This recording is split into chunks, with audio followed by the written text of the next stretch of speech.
வெள்ளானைப்பட்டி ஊராட்சி மன்ற தலைவர் மீது நடவடிக்கை எடுக்க 100க்கும் மேற்பட்ட பொதுமக்களுடன் வந்து மாவட்ட ஆட்சியரிடம் மனு அளித்த அதிமுக எம்எல்ஏ.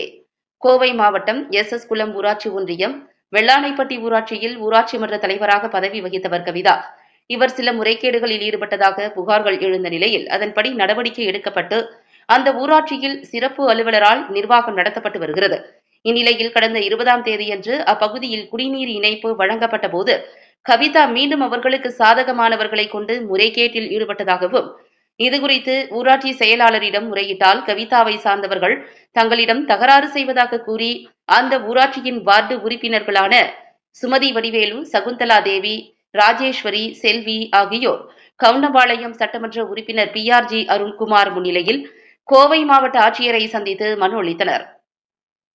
மேலும் கவிதா தங்கள் ஜாதி பெயரை குறிப்பிட்டு இழிவுபடுத்துவதாகவும் தங்கள் மீது பொய் புகாரை அளித்திருப்பதாகவும், எனவே அவர் மீது விசாரணை மேற்கொண்டு நடவடிக்கை எடுக்க வேண்டும் என குறிப்பிட்டனர்.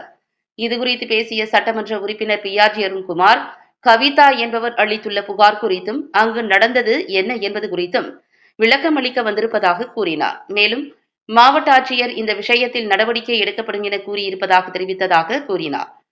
மேலும் அங்கு அவர்கள் அதிகாரத்தை பயன்படுத்துவதாக தகவல்கள் வருவதாக தெரிவித்தார். இந்த மனுவை அளிக்க அப்பகுதியைச் சேர்ந்த நூற்றுக்கணக்கான மக்கள் ஒன்றிணைந்து வந்ததால் சிறிது நேரம் மாவட்ட ஆட்சியர் அலுவலகத்தில் சலசலப்பு ஏற்பட்டது. முன்னேற்ற கழகத்தினுடைய சார்ந்தவர்கள் மாருதி நகர் என்ற ஒரு பகுதியில் பைப்பு போடுவதற்காக சென்று ஒரு குறிப்பிட்ட அவர்களுக்கு வேண்டியவர்களுக்கு மட்டும்தான் பைப் போடுவோம், மற்றவங்களுக்கெல்லாம் போட மாட்டோம் அப்படின்னு சொல்லி அவர்களுக்கு வேண்டியவர்களிட்ட மட்டும் அந்த பைப்புக்கான ரசீதுகளை பெற்று அதுக்கான முயற்சியில் ஈடுபட்டிருக்காங்க.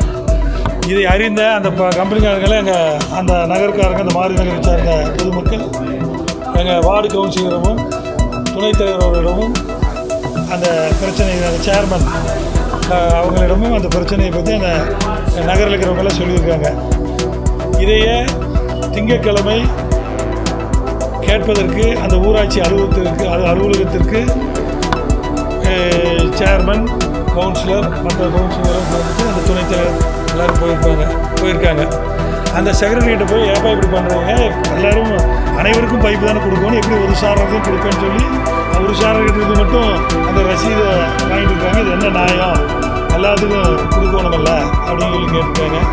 அப்போது திராவிட முன்னேற்ற கழகத்தை சார்ந்தவங்க வந்து இவங்ககிட்ட வேண்டாத ஆர்கியூமெண்ட் பண்ணி இவங்களை வெளியேற்ற முயற்சி பண்ணிவிட்டு இவங்க அடித்ததாகவும் போலீஸில் கம்ப்ளைண்ட் கொடுத்து அது ஒரு வழக்கு பதிவு செஞ்சு பண்ணிகிட்ருக்காங்க. அதுபோக அந்த இடத்திற்கு அந்த உள்ளூர் தான் சேர்மன், அந்த பகுதியை சார்ந்தவர், அந்த வார்டை சார்ந்தவர், அவரும் அந்த இடத்துக்கு போயிருக்காங்க. அப்போ வந்து என்ன சொல்கிறாங்கன்னா, அந்த ஊராட்சி மன்றத்தினுடைய தற்போதைய தலைவி என்ன சொல்கிறாங்கன்னா, அவங்க வந்து கலெக்டர்கிட்ட வந்து கம்ப்ளைண்ட் பண்ணுறாங்க, இந்த அம்மா தான், இந்த சேர்மன் தான் தலையிட்டு என்ற ரூமை பூட்டி வச்சுருக்காங்க அப்படின்னு சொல்கிறாங்க. அது வந்து கிடையாது, அது பொய்யான தகவல் அப்படின்னு சொல்லி விளக்குவதற்கும் அப்படின்னு சொல்லி ஒரு கம்ப்ளைண்ட் கலெக்டர்கிட்ட மாவட்ட போலீஸ் அதிகாரி போன்றவர்கள் கொடுத்துருக்காங்க. மாவட்ட போலீஸ் அதிகாரியும் கொடுத்துருக்காங்களா, மாவட்ட ஆட்சித்தலைவரோட கொடுத்துருக்காங்க, அது எங்களுக்கு தெரியும். இதை சொல்லிவிட்டு ஊருக்குள்ளே வந்து பேசிகிட்டு இருக்காங்க. அதை விளக்குவதற்கு இப்போ சேர்மன், அந்த பகுதியில் இருந்த ஊராட்சி மன்ற உறுப்பினர்கள், அதே போல் அந்த பகுதியை சேர்ந்த பொதுமக்கள், அந்த மாருதி நகரை சேர்ந்த பொதுமக்கள்லாம் வந்து கலெக்டர்கிட்ட அப்படியெல்லாம் நடக்கலை, நடந்தது என்ன அப்படிங்கிறது விளக்கம் சொல்வதற்காக என்ன தொகுதி சார்ந்த முறையில் சட்டமன்ற உறுப்பினர் நானும், சேர்மனும், மற்ற உறுப்பினர்களும், அந்த ஊரினுடைய பிரமுகர்களும் வந்து அதை விளக்குவதற்காக வந்திருக்கின்றோம். கலெக்டர் இதை பார்த்து விசாரித்து நல்ல முடிவெடுப்பதாக, கண்டிப்பாக அனைவருக்கும் குடிநீர் ஏற்பாடு செய்த பிறகு அனைவருக்கும் தான் கொடுக்கணும், ஒரு சாருக்கு மட்டும் கொடுத்து ஒரு சாருக்கு கொடுக்காமல் இருக்கக்கூடாது. அதற்கான நடவடிக்கை கண்டிப்பாக எடுக்கின்றேன். மற்ற விஷயங்கள் நீங்கள் எல்லாம் சொன்னதில் கவனமுடன் விசாரித்து நடவடிக்கை எடுக்கிறேன்னு சொல்லியிருக்கிறாங்க. அதுதான் நடந்த சம்பவம். அதற்காக வந்திருக்கிறோம். ஏற்கனவே போடப்பட்ட இடத்துல நிறைய பைப்புகள் வந்து துண்டிக்கப்பட்டதாகவும் பொதுமக்கள் அது நடவடிக்கை எடுத்திருக்காங்க, நடவடிக்கை எடுக்கிறேன்னு சொல்லியிருக்காங்க. அது கலெக்டர் பார்த்துக்கிறேன்னு சொல்லியிருக்காரு. அது பார்த்து அது முடிவெடுப்பார். நன்றி, வணக்கம். அதிகார குறைப்பு பண்ணியிருக்கோம் தலைவர் மேலே. ஆமாம், அது ஒரு சப்ஜெக்ட் ஓடிட்டுருக்கு. அதிகார பொறுப்பு பண்ணிக்க அவங்களுக்கு கையெழுத்து பவரெல்லாம் கட் பண்ணி வச்சுருக்கேன். எதுக்காக அது அங்கே இருந்த பிரச்சனைகளின் அடிப்படையில் பண்ணியிருக்கேன்.